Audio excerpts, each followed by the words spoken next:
Ever faced a boss so tough it made you question your gaming skills? Today we're counting down the top 12 most challenging bosses in video game history. Let's see if your nemesis made the list. From relentless warriors to mythical beings, these bosses have tested the mettle of gamers worldwide. Brace yourself as we dive into the ultimate gauntlet of gaming challenges. Kicking off our list at number 12 is the formidable Queen Valkyrie from God of War 2018. If you've ever faced her, you know she's no walk in the park. You're feeling pretty confident after taking down the other Valkyries. Then you step into her arena and boom, she unleashes every trick in the book. As the toughest optional boss in the game, she combines the movesets of all other Valkyries, demanding impeccable timing and strategy. It's like a greatest hits album of pain. Each attack feels like it's designed to keep you on your toes, from her lightning-fast wings to her unblockable plunges. Her relentless attacks and minimal windows for counterattacks make this battle a true test of skill. You think you found a moment to breathe? Think again. She'll punish you for every mistake, every misstep. It's a dance of death where one wrong move spells game over. From the realms of Norse mythology, we move to a dystopian future with our next entry.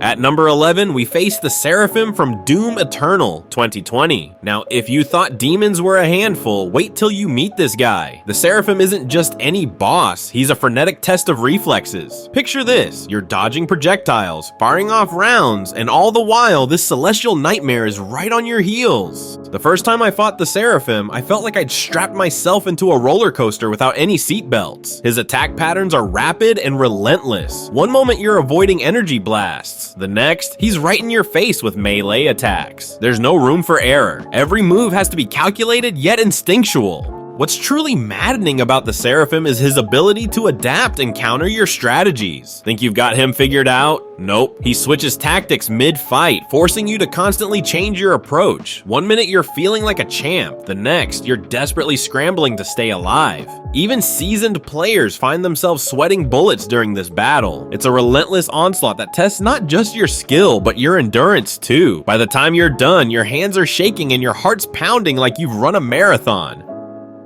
Next, we journey to feudal Japan for a showdown with a legendary swordsman. Sliding into the 10th spot is Kazumi from Nioh 2 2020. If you've faced her, you know she's a whirlwind of chaos. Imagine stepping into her domain and the air crackles with tension. She's known for her lightning-fast attacks and unpredictable patterns. One second she's in front of you, the next she's darting behind, striking from angles you didn't even know existed. Kazumi requires players to master both offense and defense. It's like a high-stakes dance where one misstep can spell doom. Her ability to chain combos can quickly deplete health bars, punishing any lapse in concentration. Trust me, I've had my fair share of game over screens thanks to her relentless assault. What makes her so challenging is the need to anticipate her moves while staying on the offensive. It's a delicate balance. Too aggressive and you'll fall right into her trap. Too defensive and she'll whittle you down bit by bit. And just when you think you've got her figured out, she throws in a new move to keep you guessing. Each encounter with Kazumi feels like a true test of skill and patience. The exhilaration of finally landing that perfect counterattack is unparalleled, but getting there? That's the real challenge. Every fight against her is a nail-biting experience, leaving you on the edge of your seat. From the Samurai's Path, we descend into the depths of Lordran. At number 9, we encounter the infamous duo, Ornstein and Smough from Dark Souls.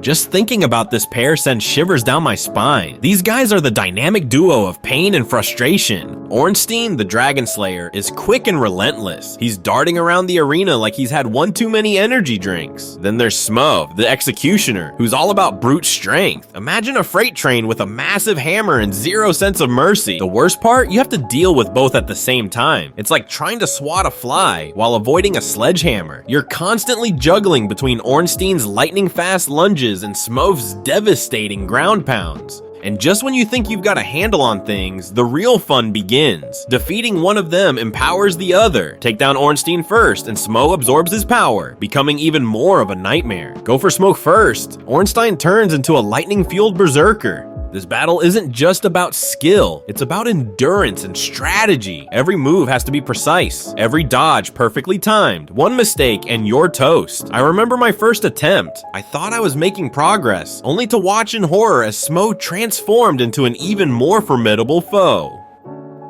Leaving the dark fantasy realm, we now face a test of precision and patience. Coming in at number 8 is the last boss from Fury 2016. This guy isn't just a final boss, he's the ultimate test of everything you've learned up to that point. Imagine blending bullet hell patterns with intense close quarter combat, all wrapped up in a sleek neon-soaked aesthetic. When you face the last boss, every move counts. His attacks are relentless and varied. One moment you're dodging a barrage of projectiles. The next you're locked in a high-speed sword fight. It's like trying to juggle flaming torches while riding a unicycle on a tightrope. What really sets this encounter apart is the sheer demand for flawless execution. You have to master every mechanic the game throws at you. There's no room for error. One slip up and you're back to square one. The multiple phases only add to the challenge, each one ramping up the difficulty and testing different aspects of your skills. I remember my first attempt. I thought I was doing well until he switched tactics mid-fight. Suddenly, everything I'd learned felt like it was turned on its head. It's a battle that pushes you to your limits, both mentally and physically. Next, we confront a relentless adversary born from cosmic horror.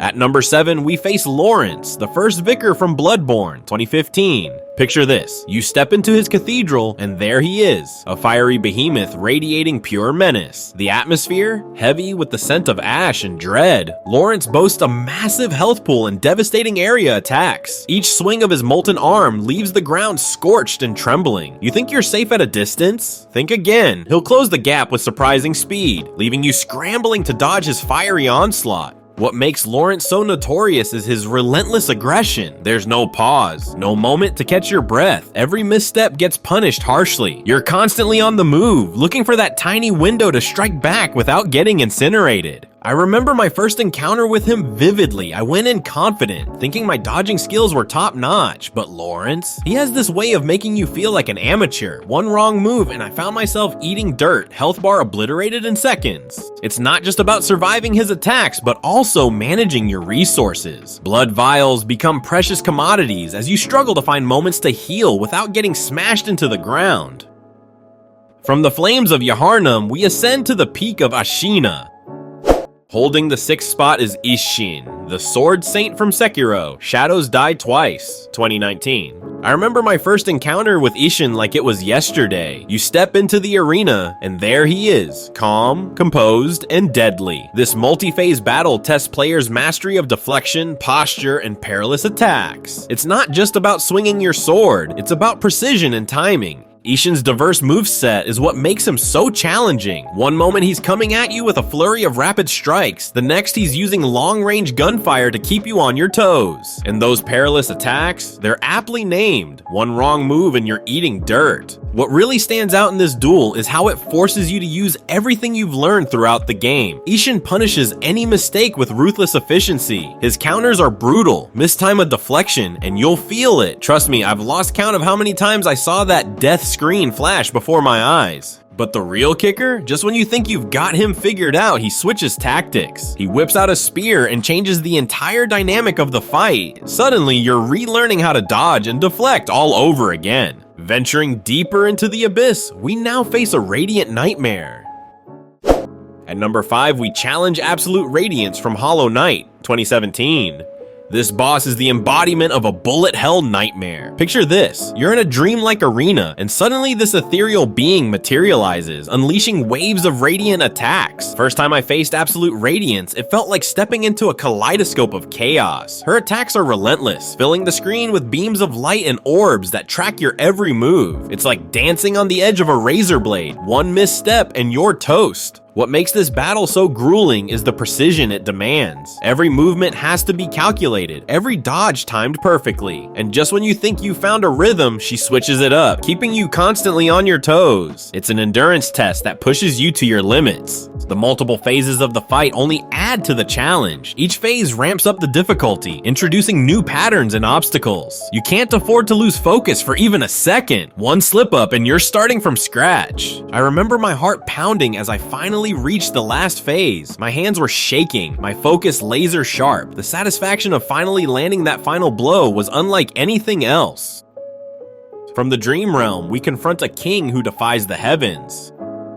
Securing the 4th spot is the Nameless King from Dark Souls 3. Picture this, you traverse the fog, and suddenly you're in a storm-swept arena. The sky roars with thunder, and then he appears, astride his fearsome dragon, wielding lightning like it's a toy. The Nameless King doesn't just walk into battle, he makes an entrance. This optional boss wields devastating lightning attacks and boasts a two-phase fight that challenges both melee and ranged combat skills. The first phase, you're dealing with the Storm Drake, dodging fire breath and massive claws while trying to land hits on its rider. It's like trying to swat a fly while being hunted by a dragon. Then you bring down the Drake, thinking the worst is over, but no, this is just the beginning. The Nameless King descends from his fallen steed, weapon crackling with lightning. Now it's a one-on-one duel that tests every skill you've honed throughout the game. His attacks are unpredictable and punishing. One moment he's slashing at you with his gargantuan sword, the next he's summoning bolts of lightning from the heavens. The cinematic scale of the battle combined with the King's unpredictable attacks ensures no room for complacency. Every strike feels monumental, every dodge critical. I remember my first attempt vividly. I thought I had him figured out until he pulled out a new move that sent me sprawling. It's a battle of endurance, precision, and sheer willpower. From one relentless king to another, we now face a monster of nightmares.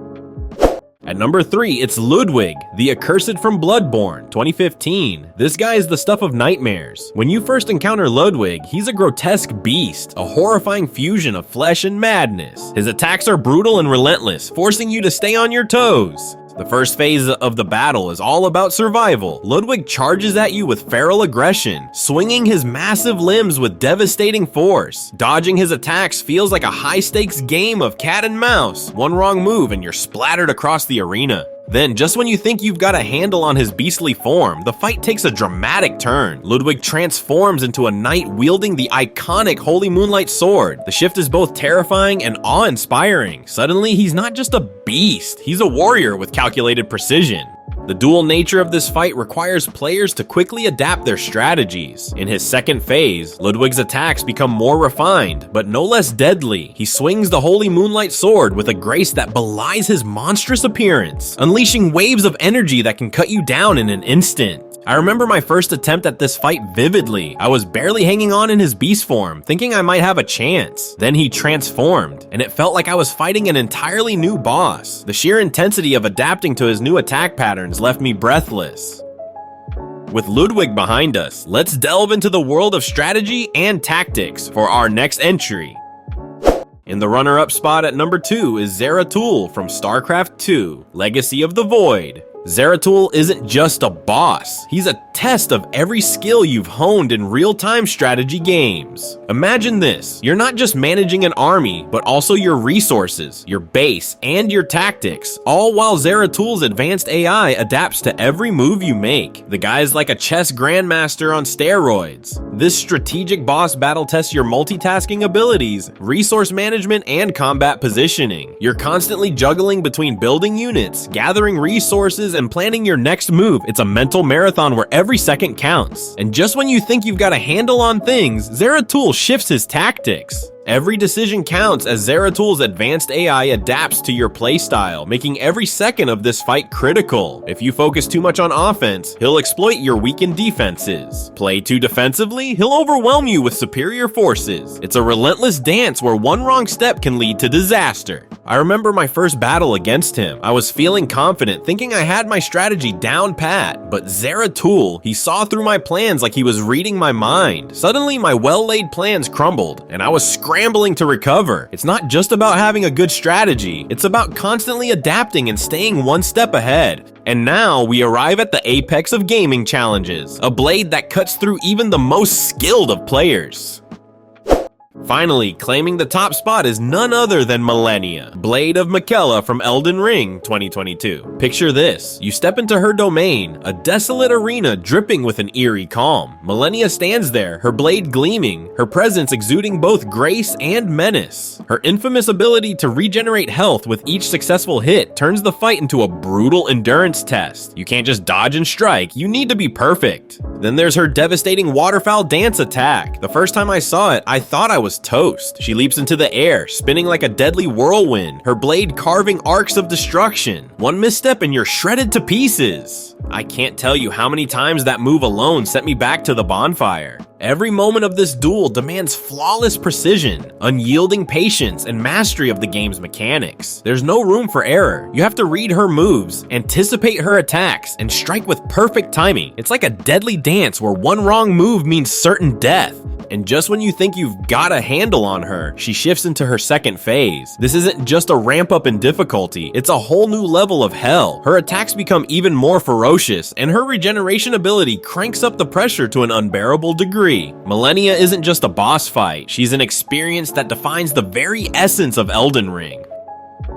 From Valkyries to Cosmic Kings, we faced challenges that pushed us to our limits. We battled Ornstein and Smough, endured the last boss in Fury, and survived Lawrence, the First Vicar. We deflected Ishin's strikes, dodged Absolute Radiance's chaos, and withstood the Nameless King's storm. Each encounter demanded perfect timing and unyielding determination. Which boss gave you the biggest headache? Let me know in the comments. And don't forget to like, subscribe, and hit that notification bell for more epic gaming lists. Thanks for watching, and remember, when the going gets tough, the tough get gaming.